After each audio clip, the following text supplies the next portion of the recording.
Oh? At narinig ko po at nabasa Oo. na Sa mga news, news Pilipino reports? po yata Walang gustong humamon? Humamon na Syempre, kumapit kay Bradley. we love our own talaga, no? Sino? O, diba? Sumingit pa naman si Sino? ayan na, Manny Pacquiao. Alright, sige. Salamat po, Mr. Fernando. Okay, maraming salamat. Alright. Yan po mga kaibigan, game na game si Mr. Fernando Cada mula po sa Pag-asa. So expected naman na natin na medyo maulan, lalo na daw sa dakong hapon o gabi. So ating ihanda ang ating pong mga boots dun sa mga lugar na nagbabaha. Baka maka-rejoice tayo, JM, di ba? Gusto mo naman yung makashare, kahit pare-pareho kayo, ba't ganun daw tayo mga Pilipino, no? Pare-pareho kayo nakanood ng pelikula, pare-pareho kayo nakanood ng isang episode ng isang TV show. Pero masarap din pag-usapan, no? Diba? Pero dito, sabi ni Mr. Fernando, napanood niya rin pala, no? Parang wala daw gusto pumusta. Bakit kaya? Pareho lang tayo. Siyempre, proud tayo Manny Pacquiao. We love our own, diba? Ay yung iba pang ano na lang yun pang ano tawag doon JM, pang sutil na lang, parang si Chris Barrientos. Nanunutil na lang, pero wag ka, kumari, boboto niyan si ay makikipagpustahan niyan, si Bradley, pang-asar lang. Oo, pang icebreaker lang nga, pero lahat tayo syempre Manny Pacquiao. Yung iba ayaw lang, makasabihin, ay, ano tawag doon? Ang arte? Oo, kailangan pa may ganun. Pero syempre, talagang pride naman nating mga Pilipino, si Congressman Manny Pacquiao. Alright, tuloy-tuloy tayo mga kaibigan sa oras pong 6:40 ng gabi. Siyempre, inaasahan po natin. Ay, teka pala, hindi natin mamimiss yung isa po sa ating mga host, yung ating miss. Si Mrs., hindi si Mr. Si Mrs. po, dahil makakausap din natin mamaya, no? Si Ate Monchet Laranyo. Siyempre pa, at yung ating special guest, si Mr. Seth Bentain. Siya po ang acting secretary spokesman ng SIPAG o Sibuyas ng Pilipinas, ating alagaan Incorporated. Mamaya po yan, abangan ninyo po ang ating may kipagpanayam. Kasama po ang ating sa mga host, si Ms. Monchel Laranyo. Pansamantala mga kaibigan, narito po ang ating mga balitang Agri. Balitang Agri, balitang negosyo, makabagong teknolohiya sa larangan ng agrikultura, tamang kaalaman. Mag-usap tayo. Alright, para sa ating balitang Agri, nangangamba ang mga magsisibuyas sa bansa. Speaking of sibuyas, na posibleng wala nang magtanim ng sibuyas, sakaling magpatuloy raw po ang pagkalat ng mga imported na sibuyas. Naku, marami yan, JM, Talagang, parang hindi mo na ma-determine kung ano ba yung imported sa dami o dun sa locally produced, sa dami po ng mga nakikita natin at nakahambalang dyan sa mga pamilihan. Alright, imported na sibuyas na pula at puti sanhi ng kawalang aksyon daw ng Bureau of Customs at Bureau of Plant and Industry. Hala. Alright, ito po ang binabala ni Francisco Collado, Pangulo po ng grupong SIPAG. Ito yung Sibuyas ng Pilipinas, ating alagaan Incorporated, dahil marami po sa kanilang mga miyembro ay malaki na ang pagkalugi sanhi naman ang pagkalat ng mga imported na sibuyas nga sa mga palengke at mga supermarket. Ay, teka lang, parang may nagbulong sa akin dati na yung, remember dito rin po sa ating programa, of course, yung ating mga balitang Agri, na-interview natin si ASEC from the DA din Department of Agriculture. May mga nag-text regarding dun sa mga sibuyas daw. Kasi daw sabi, mas mura daw yung imported.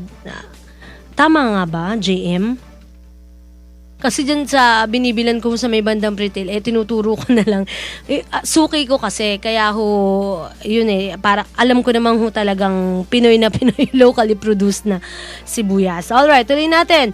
Ayon po kay Collado, ang grupong SIPAG ay binuburaw ng mga magsisibuyas mula sa mga lalawigan ng Pangasinan, alright, Ilocos, Mindoro, Rizal at Nueva Ecija. Uy, marami-raming lugar din to Alright, sa kanilang liham kay Department of Agriculture Secretary Proceso Alcala, humingi sila ng ng tulong para sa agarang pag-aksyon dahil sa patuloy na paglala ng smuggling ng sibuyas sa kabila naman daw po ng kasapatan ng supply ng sibuyas sa bansa. Ayun, syempre dapat priority natin yung ating locally produced, pero nagiging kakumpetensya pa yung mga imported na sibuyas. Alright, iginiit ni Collado na dahil sa pagkalat ng imported na sibuyas ay naibebenta ito sa murang halaga kumpara sa locally produced, yun, dito nga po sa ating bansa. Alright, sa oras pong 6:43 ng gabi, tuloy pa rin tayo sa ating iba pang balitang agri. Nagpalabas na raw po ng paunang 5 million pesos na pondo ang Department of Agriculture, Bureau of Agricultural Research para sa kanilang undergraduate scholarship program sa University of the Philippines, Los Baños, bilang suporta na maging moderno ang agrikultura doon. Ayon po kay Agriculture Secretary Proceso Alcala, ang scholarship program ay bahagi ng batas sa ilalim ng Agriculture and Fisheries Modernization Act upang mapalawig ang kaalaman at kakayahan ng mga agriculture scientists, researchers at technical staff para sa pagpapalawak ng research and development sa larangan ng pagsasaka at pangingisda. Yun po dito kay BAR Director Dr. Nicomedes Elizar, kaya nila napili ang UPLB ay dahil sa kausayan daw ng pasilidad nila para sa kursong agriculture. Samantala, sa ating pang balitang agri, kinontra naman po ng isang eksperto ang panawagan ng ilang anti-mining group na tuluyan ng ipagbawal na matuloy ang $5.9 billion Tampakan Copper Gold Project na nasa Mindanao.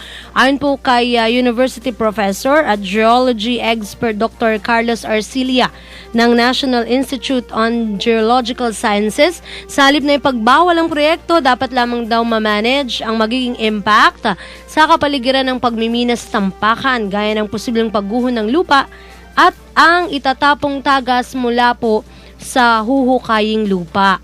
Dapat din pong piliin ang sistema ng gagawing pagmimina ng mga magpapatakbo ng Tampakan. Binigyan din pa ni Arcilia na mayaman sa mineral deposits ang Mindanao gaya ng gold, copper, nickel at chrome, at ang Tampakan Project ay maghudyat ng pag-unlad ng pagmimina sa naturang rehiyon.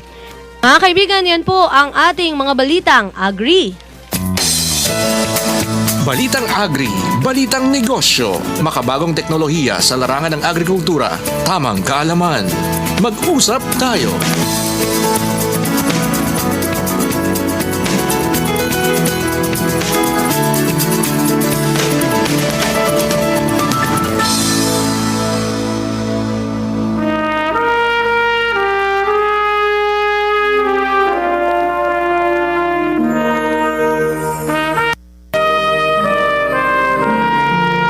Anumang pangarap ay matutupad sa pamamagitan ng ibayong pagsasanay at tamang nutrisyon.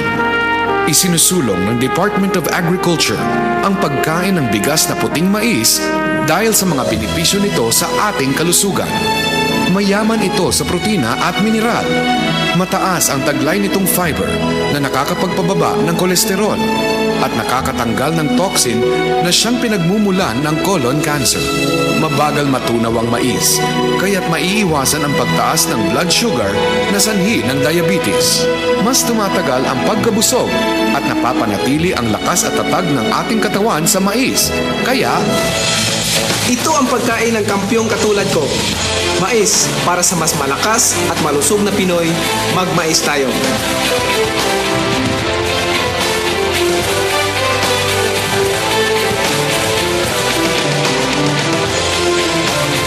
ang mensaheng ito ay hatid sa inyo ng Department of Agriculture at ng himpilang ito. Ito ang sarap na di nagbabago. Sa Miguel Bell Pilsen. Pinabalikan, di malimutan. Walang kasing sarap tuwing uuwi ako. Bumabalik lahat ng tuwa sa puso ko. Pamilya, kaibigan at San Miguel Bell Pilsen ko. Ito ako, wala pa rin pinagbago. Ito ang sarap na di nagbabago. San Miguel Bell Pilsen. Pinabalikan, Ito the best for me, San Miguel Bell Pilsen. Ito ang beer Chris Aquino po. Apple Dia po. Para sa amin, ang sarap na di nagbabago. San Miguel Pale Pilsen. Drink responsibly.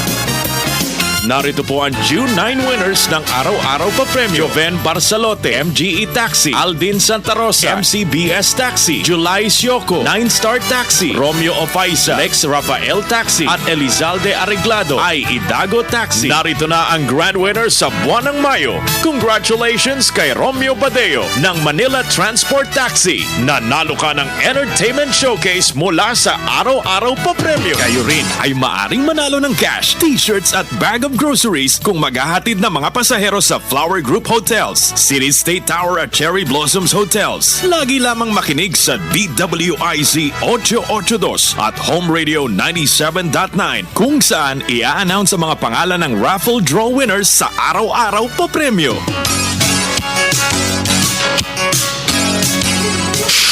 DWIZ 882. Mag-usap tayo!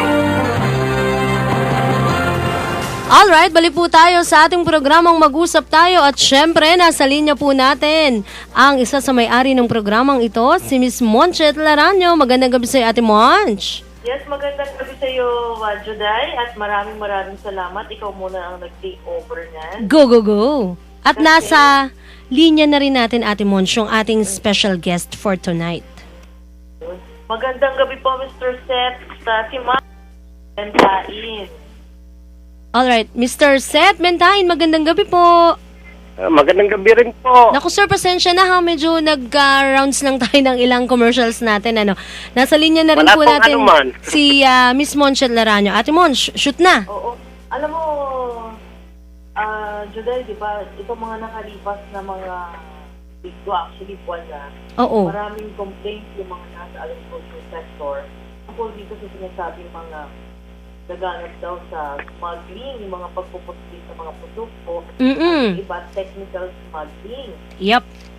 Oo. So, dito po sa sektor po ng magsisibuyas sa ating bansa, Marong Sir, ano ba yung sinasabing malaking kalugihan na raw po nagaganap sa inyo? Ay, sandali. Mr. Seth? Opo. Alright, narinig po niyo yung tanong ng ating kasamang si Monchet? Hindi masyado pong... Ay, Ate Monch, ilakas mo ng konti. Pero... Lakasan mo pa yung powers mo. Oo. Hindi, pwede mo rin siguro i-read sa kanya. Diba? Yung, ano ba yung, kamusta ba yung industriya ngayon na magsisibuyas? Ayun. Oo. Sir, kamusta raw po Yes. yung industriya ng magsisibuyas sa ating bansa sa ngayon? Ang masasabi ko po, sad state, in poor state ang onion industry sa ating bansa. Kasi po, talamak ang smuggling. Actually, 4 ang problema dyan. Yung kakulangan ng government subsidy, tapos smuggling, tapos yung issuance ng IP, import permits, na kung minsan wala sa proper timing, tapos yung climate change. Pero number 1 talagang problema namin sa onion industry ay smuggling. Mm-hmm. So, pero sir, ang Department of Agriculture po through Bureau of Land and Industry, hindi raw po sila nag-i-issue ng import permit. Alright, Ate Monch? Oo. Ano yung question mo ulit? Oo. Yung hindi raw nag-i-issue ngayon ng kahit last year pa ang Bureau of Land and Industry, itong BPI. Hindi nag-i-issue ng permit. O yun po, Alright, hindi nag-i-issue ng permit. Totoo po yun, inaamin yun. Namin yun na hindi nag-i-issue ng permit. Pero ganun pa man, talamak ang mga imported na sibuyas na sinasabi namin undocumented. Pag sinabing undocumented, walang maipakitang proper documentation ang mga nagbebenta nito. So, tinuturing namin tong puslit o smuggled. Kaya ito ang pinaka-problema namin. Hindi gaano yung import permit. Alright, ayun natin mo siya, rinig mo yung sagot ni Mr. Bentahin. Pero Juday, di ba, ano ang nakikita nila na pwedeng gawin ng Bureau of Customs? Kasi di ba, Juday, mga kaibigan, yun yung sumasala, di ba? Tapos yung BPI, yung Bureau of Plant and Industry, na nasa ilalim naman ng Department of Agriculture. Ayun. Alright, Mr. Bentay, narinig niyo po? Opo. Ang problema kasi dito sa smuggling, Mm-mm. kasi ito talagang pumapatay sa local nating industriya ng sibuyas. Opo. Kasi po, pag naghihigpit ang Port of Manila dito sa pagpasok ng mga undocumented imported onions, doon po ipapasok to sa backdoor. Ang pagpasok nito sa Cagayan de Oro at sa Davao. Sa Cebu, although pumapasok rin doon, pero naghihigpit na rin sila doon, pero ang pinaka-bulk nito ng pasok doon sa Mindanao. Tapos, pinapadala dito sa Maynila. Ayun. So, hindi diretso dito sa Maynila, backdoor, kaya naipupuslit. Ano po? Opo. Ayun. So, sa tingin nyo po, ano yung pwedeng gawin ng, yung question po ni Ate Monchot kanina, no? Ng Bureau of Customs, gayon din po nung Bureau of Plant Industry na under po ng Department of Agriculture.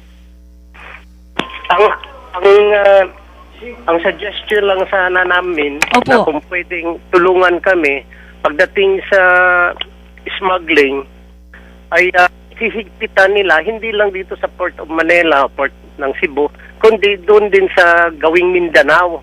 Kasi po, pag doon papasok ng mga pusilit na sibuyas tapos isi-ship din dito sa Luzon, ganun pa rin po, talo pa rin kami. Tapos ito naman sa Bureau of Plant Industry, ang pag-regulate nila sa IT, pag-issue ng mga import permits, hindi po kami against sa pag-issue ng import permits. Ang sa amin po, proper timing lang na kung kailan nag-harvest ng sibuyas, walang import permits. Walang tayong importation ng sibuyas. Ngayon, kung talagang kailangan, ay sige, issue sila ng import permit. Wala kaming tutol dyan, wala kaming objection.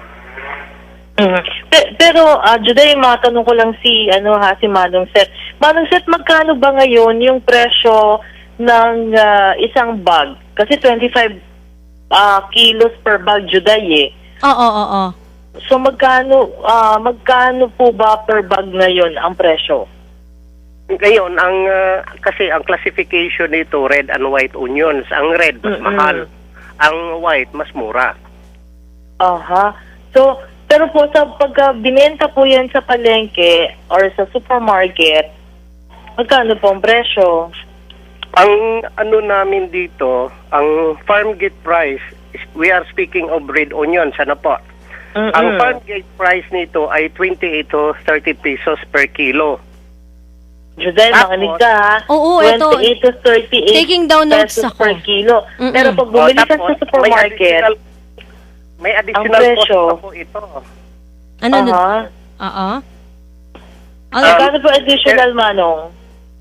Yung 17 to 20 pesos per kilo sa kosto ng bags, tapos cold storage fees, tracking fees, pagsusort nito, at saka handling. So magkano po siya papatak ng isang bag?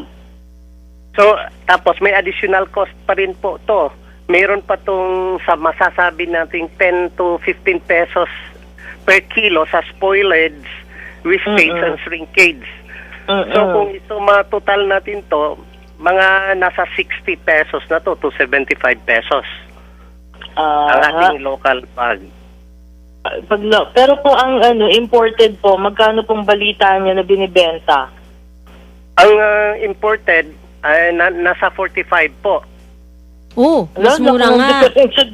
Oo, kaya nga yung binabanggit ko kanina, Manong Seth, yung bago po namin kayo matawagan, Ate Moncha, no? Yung binabanggit natin, dahil dati may na-interview na rin tayo, dito rin sa ating programa, no? Yung, nung mga nakalipas na panahon din na nagsusumbong din yung ating mga yung ating mga magsisibuyas, yung umabot sa 150 plus ba yung kada kada kilo?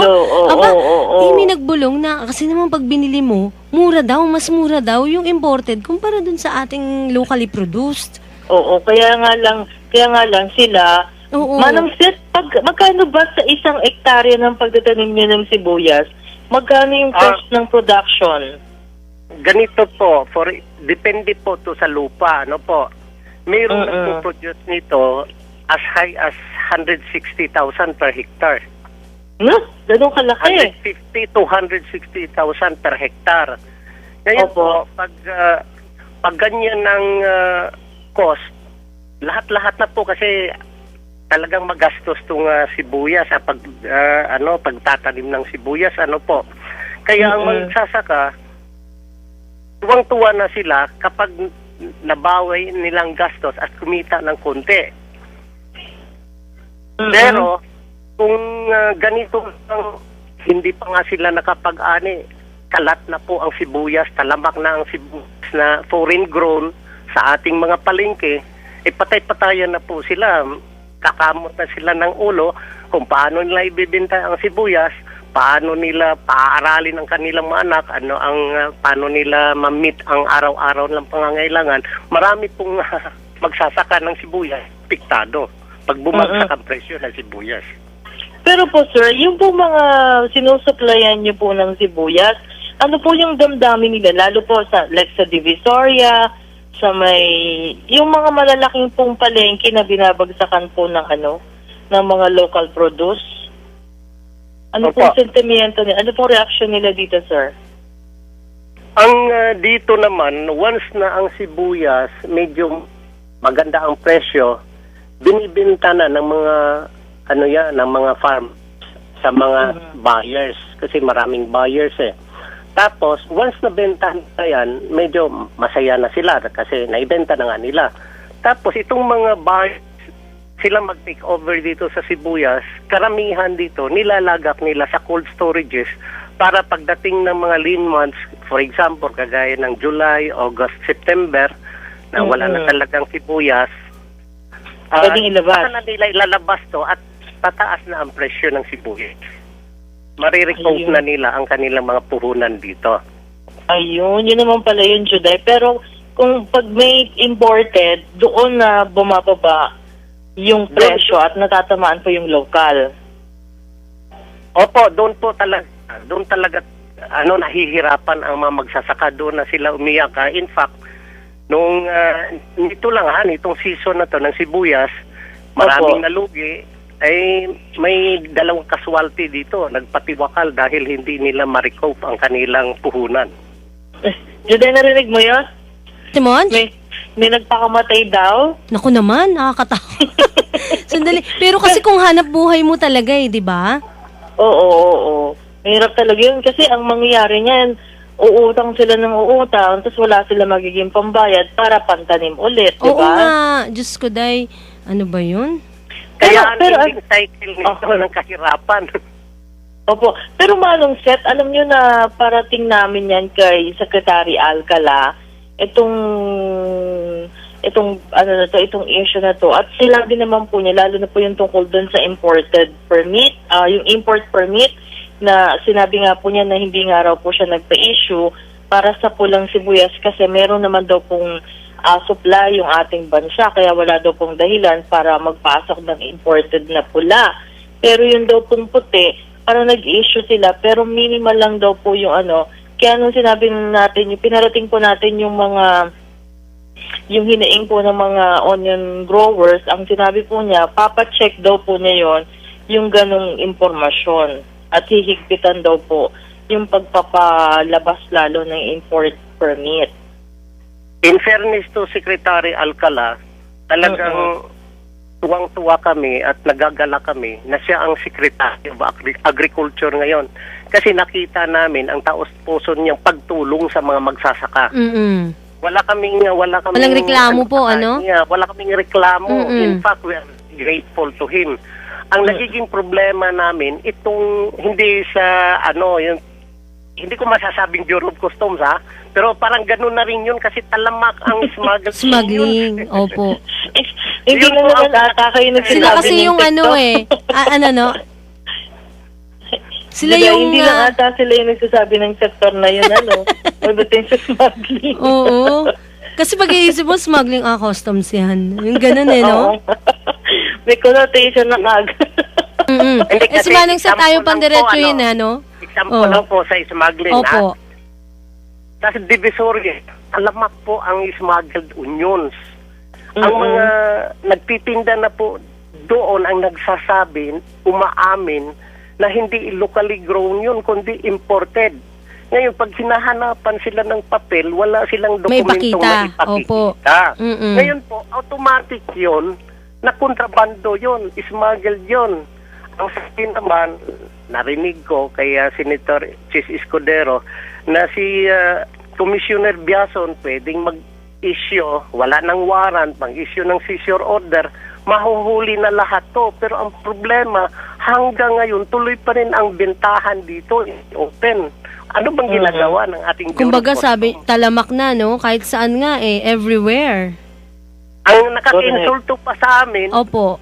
nagiging available pa to sa pinky ng Nueva Ecija kung saan 75% Yung mga ng miyembro supply nyo. ng buong bansa galing sa lalawigan namin. Opo. Ako. So anyway po, Manong Seth, tututukan po namin yan at i-follow up maya-maya po kung papala rin tayo, Juday. Yung mismong Bureau of Plant Industry Director ang makakausap naman natin para magbigay ng update. At least marinig, monitor lang po kayo, Manong Seth, para po malaman nyo kung ano na po yung mga ginagawang aksyon ng BPI. Apa. Salamat po. Maraming salamat po, Manong Seth. Wala pong anuman, anytime po. Okay, Juday? Yes, Ate Monch. Ayan. So, babalikan ka rin namin, ha? Kung Okay. makakausap natin itong si BPI Director Clarito Baron, nakasama rin sa isa sa mga naka-line up natin for tonight. Alright, naku mga kaibigan, yung po palang nakausap natin ay si Manong Seth Bentain. Siya po yung Acting Secretary Spokesman ng SIPAG. Diyos ko, kitang-kita naman, Ate Monch. SIPAG! Oo.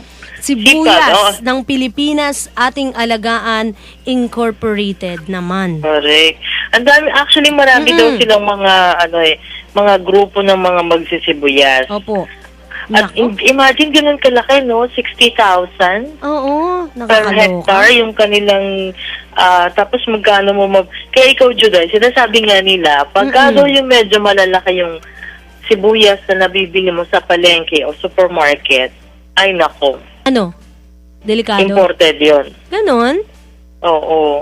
Kasi syempre, ano ba yung mga sibuyas natin? Kasi Ate Monch, mga kaibigan, yung binabanggit ko nga kanina, yung sa presyo, hindi naman natin minimenos yung ating mga locally produced, syempre, lalo na ngayon sa hirap ng buhay, di ba? Oo. Pagka namamalengke ka, ikaw, I'm sure namamalengke ka, misis ka ng tahanan, pareho tayo. Pag nakita mo, ay, mas mura ba? Ay, mas mura to. Yung gano'n, pagka nandyan sa yung harapan na dalawa. Minsan nga, hindi ka, alam mo yung pag misis ka talaga, teko nga, maglilibot muna ako. Tingting ka pa sa oras mo, di ba? Baka dun sa looban, mas mura. O dito Pero sa siguro labas, kung hindi napapasukan yun ng imported, yung local lang talaga yung magagamit natin. Dapat hindi rin ganun kamahal. Oo, mas masarap tama. pa. Siyempre Diba? naman, Masarap locally pa. produced eh. Di ba? Tsaka mas ang matutulungan natin yung ating mga kababayan talaga. So at least naiparating natin, Juday, kay Secretary Alcala mismo. Oo, nagsumbong ka na pala. Nagsumbong ka na raw, Ate Monch. problema. Ha? Nagsumbong ka na raw. Oo. Hindi.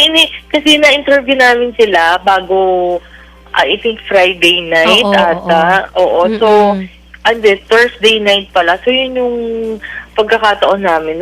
Syempre, hindi lang naman ako nagtanong. Kami mga agribit yung mga nagtanong.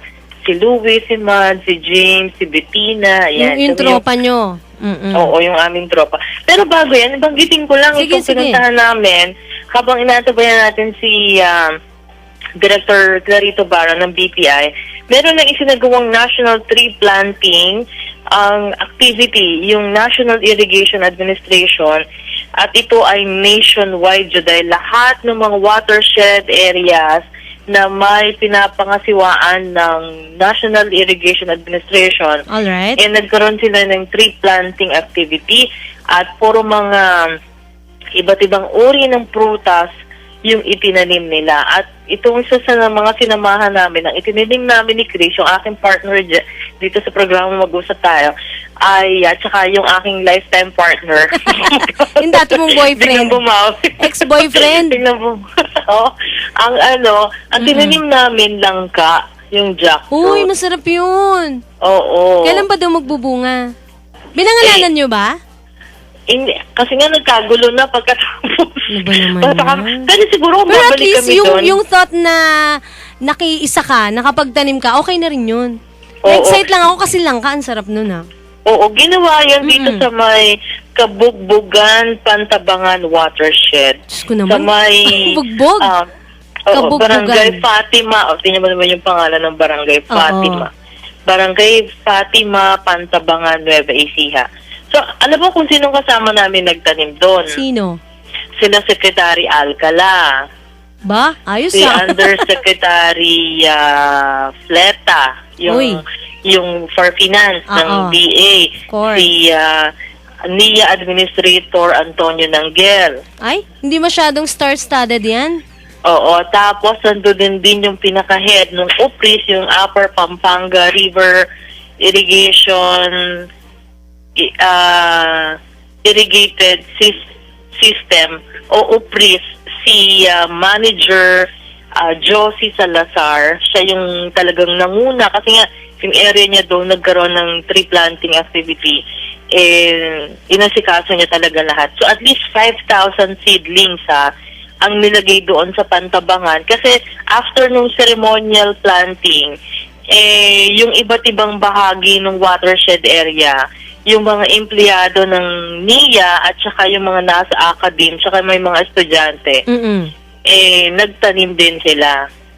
Ayun. Teka, Ate Monch, bago mo ituloy yung kwento mo tungkol dyan sa ginawa ninyong paikisa sa pagtatanim, ano? Dyan sa bahagi ng Pantabangan na water system, ano?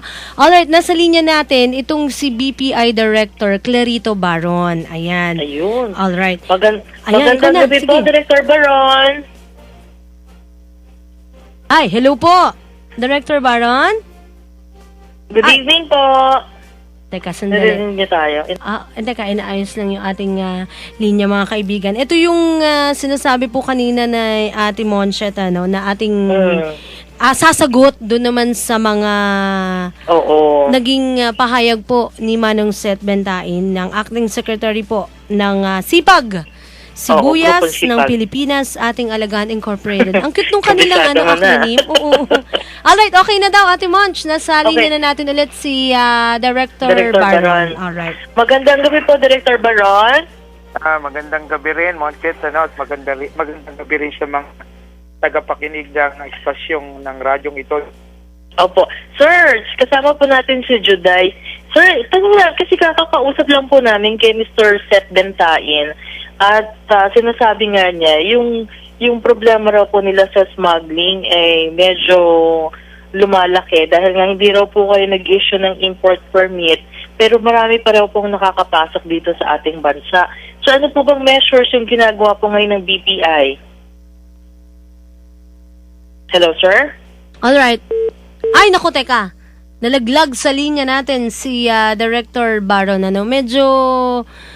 teka muna. Papayusin lang natin yung linya niya, Ate Monch, no? Mga kaibigan, dyan ka lang ha. Huwag kang aalis ha. Magbabalik lang tayo. Bibigyan daan natin yung ilan po sa ating mga commercials. At ang oras po, mga kaibigan, alas 7:12 na ng gabi. Ikaw na ang kasama. Saan ka man, sino man, ginuman. Ikaw na ang masarap. Ikaw ang paborito. Ikaw na ang malamang. Ikaw ang laging hinera. Ikaw ang laging hinera.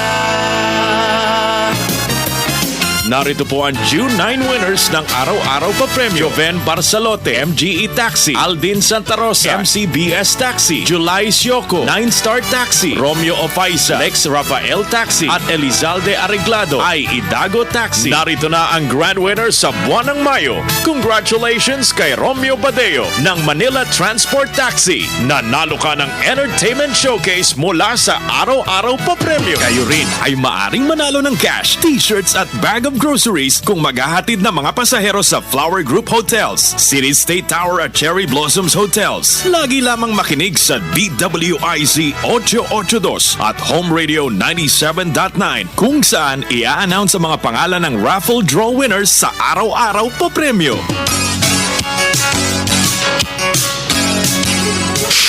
DWIZ 882. Mag-usap tayo. Alright, balik po tayo sa ating programang Mag-usap Tayo. Ate Monj.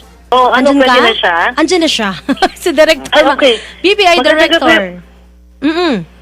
Okay, Director Baron? Yeah, magandang gabi.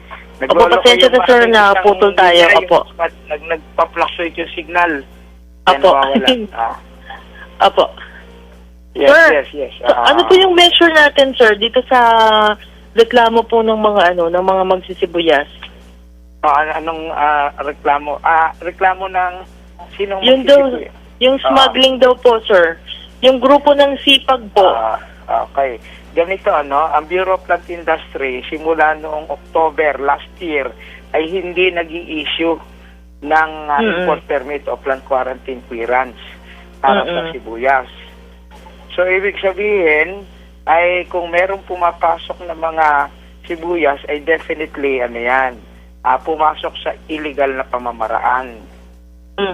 At matatawag talaga natin na smuggle dyan. Ngayon, kapag smuggled at wala talagang kaukulang import permit na ini-issue, ay ang ahensya na talagang merong mandato niyan upang subaybayan at i-intercept yung mga smuggled onion na yan ay walang iba kundi Bureau of Customs. Pero ang Bureau of Plant Industry ay nadyan para makipagtulungan at makipag-coordinate sa kanila. Kasi ang Bureau of Plant Industry naman, walang police power para humuli sa mga smuggler. Pero sir, meron ba kayong mga at least yung mga ginagawang inspection sa mga warehouses? Sakop niyo po ba yon? Hindi, ganito yan. Sa ngayon, meron ng binigyan na ng authority, ang Bureau of Plant Industry, by virtue nitong yung inspection ng mga cold storage kapag nagpapa-accredit ang mga ating importer ng mga gulay, So, meron na yan ngayon, pero hindi ba ganun kaigting ang aming pag-i-inspeksyon? Sa katunayan nga, yung aming BPI Task Force na kung saan ay nagko-conduct ng inventory ng onion, sa ating dito sa Metro Manila ay merong kakulangang kakayahan kasi merong mga private cold storage na hindi pumapayag na ipasuri at ipatingnan yung inventory ng kanilang mga agricultural commodities na imported sa kanilang mga cold storage. Kaya kung kami ay nagko-conduct ng inventory ng onion ay hindi namin nakukuha talaga yung eksakto at saka yung precise and accurate data, which is hindi namin makita ngayon kung ano ba talaga ang tunay na stock natin ng onion sa ating bansa. Pero sir, hindi ba yun mapipilit? Itong mga private storage warehouse na to? Hindi mo mapipilit yan. Hindi mo mapipilit kasi ang sasabihin nila ay karapatan nilang hindi i-divulge yan. So wala kaming visitorial power na gano'n. Pero sir, meron ba kayong at least, kailangan ba sir yung panibagong batas, para magkaroon talaga kayo ng enough power? Ang meron dyan is itong summit, meron silang visitorial power. Yan sa National Meat Inspection, meron sila dyan. Pero ang Bureau of Plant Industry as of now ay wala pa rin ng visitorial power na yun. Kaya nga, itong nakaraang inventory na ginawa namin, lumalabas na ayon doon sa amin nakalap na inventory, ay may sapat naman tayong stock ng red onion na pwedeng mag-supply ng 102 days, meaning 3 months. Pero merong isinumiti din itong grupo ng sipag na pinangungunahan ni Mr. Collado na sinasabi naman na nakapagbigay siya ng mga datos ng mga cold storage sa buong Kamaynilaan at lumalabas na meron tayong supply ng ating red onion for 182 days. Ibig For sabihin 182 ito, days. Yeah, 182 days. Oo. So, yung kakulang 80, yun na yung hindi na-inspect ng aming BPI Task Force Alyung. Dahil nga, hindi nila napasok talaga yung mga cold storage sa Metro Manila. Opo. Pero sir, paano nagkaroon ng visitorial power ang NMIS? Ano yun, sir? May batas talaga meron silang batas na pinakawakan dyan eh. Meron okay. So dapat pala, sir, magkaroon din power kayo, no? Ang BPI? Yes, of course, dapat meron. Pero ang ano dyan ay, yun nga, no? Simula lang, nung nakaraang taon pa, no? Oktubre, ay hindi na namin, kasi nag-issue nga tayo ng import permit nun, pero para lamang sa yellow onion or yung white onion na 3,600 metric tons lang na equivalent sa 76 import permit. After that, hindi na uli nag-issue. Simula na. Ito yung last year, sir, no? Ano yan? Last year po yun, yung 76 import permit. Oo, last year pa yun. Sir, for ilang tons yun, sir? 360 tons? Alin yun? Yung 76 import permit? 3,600 metric tons. 3,600 metric tons. Okay. Pero sir, this year ba mag-i-issue pa kayo? Pinag-aaralan pa natin yan at ini-evaluate natin. Dahil nga, ito ay base doon sa magiging resulta ng inventory ng Task Force Alim ng BPI at ito ay sa pakikipagtulungan din ng ating mga onion growers, onion traders at onion importer na sana ay isiwalat nila at ilahad yung tunay na inventaryo ng ating sibuyas, hindi lang dito sa mga karating, sa mga lalawigan na kung saan ay nagpuproduce ng sibuyas, kundi dito rin sa buong Kamaynilaan na kung saan ay meron mga cold storage na nag-i-stock ng mga sibuyas.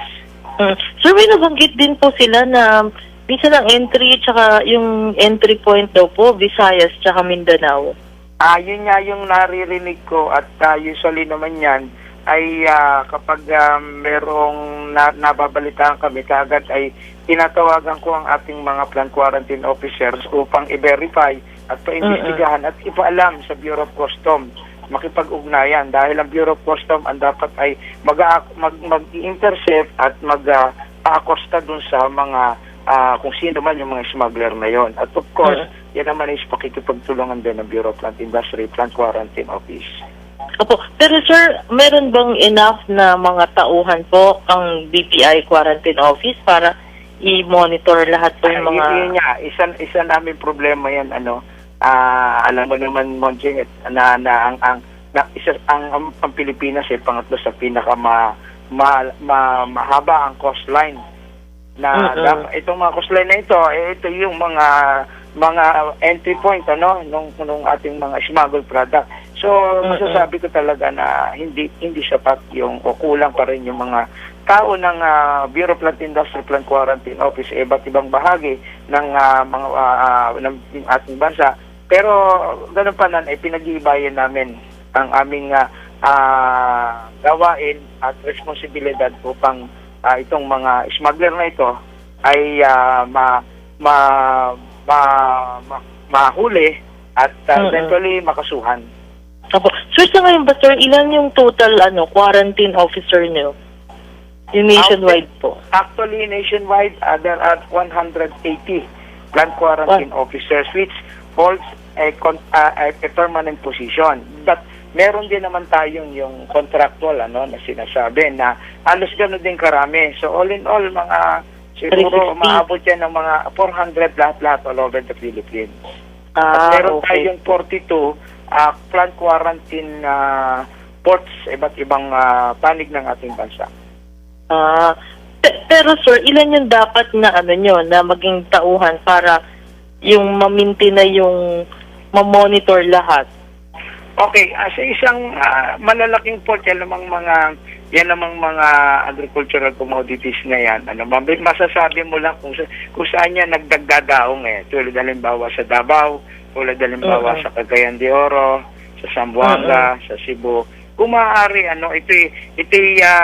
hindi lamang siguro yung sapat na bilang ng plant quarantine officers ang kailangan natin, kundi yung koordinasyon at pakikipagtulungan ng ibang mga concerned agencies para nga mahuli at makasuhan itong mga smugglers nito. Lalo halimbawa itong Bureau of Customs, meron din naman silang mga tao diyan, even ng Philippine National Police dapat makipagtulungan din, ganun din naman ang local government units. Masasabi ko na basta't nandoon yung proper coordination and cooperation at talagang tayo ay magiging vigilant sa pagbabantay ng mga smuggler na to, sa tingin ko ay ating masusugpo ang problema ito. Oo nga, sir. Sana nga po, para at least yung mga agri-produce, yun talaga yung tangkilikin ng ating mga kabayan. Of course, oo. Okay, sir, ano yung parting words po, kasi mga nakamonitor po ngayon yung mga magsisibuyas dito po sa ating pag-uusap, sir. Ano tanong mo, Ma'am Chef? Ano pong gusto niyong mensahe na naisipaabot sa kanila, sir? Ang Department of Agriculture sa pangunguna ng ating mahal na kalihim Proseso Alcala ay pinag-iibayo pinag-iibayo niya na magawa ng masolusyonan ang problemang ito ng smuggling. Sa katunayan nga ay kami humihiling sa Bureau of Customs na baka pwede naman na yung mga inward manifest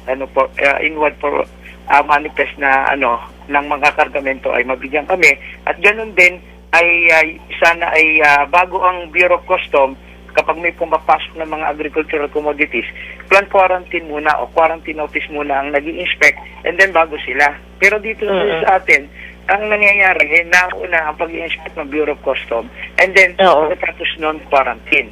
Kaya tumutulong ang ating kalihim Secretary Proseso Alcala sa pamamagitan ng pagbibigay ng ayuda, ng tulong sa ating mga local onion growers.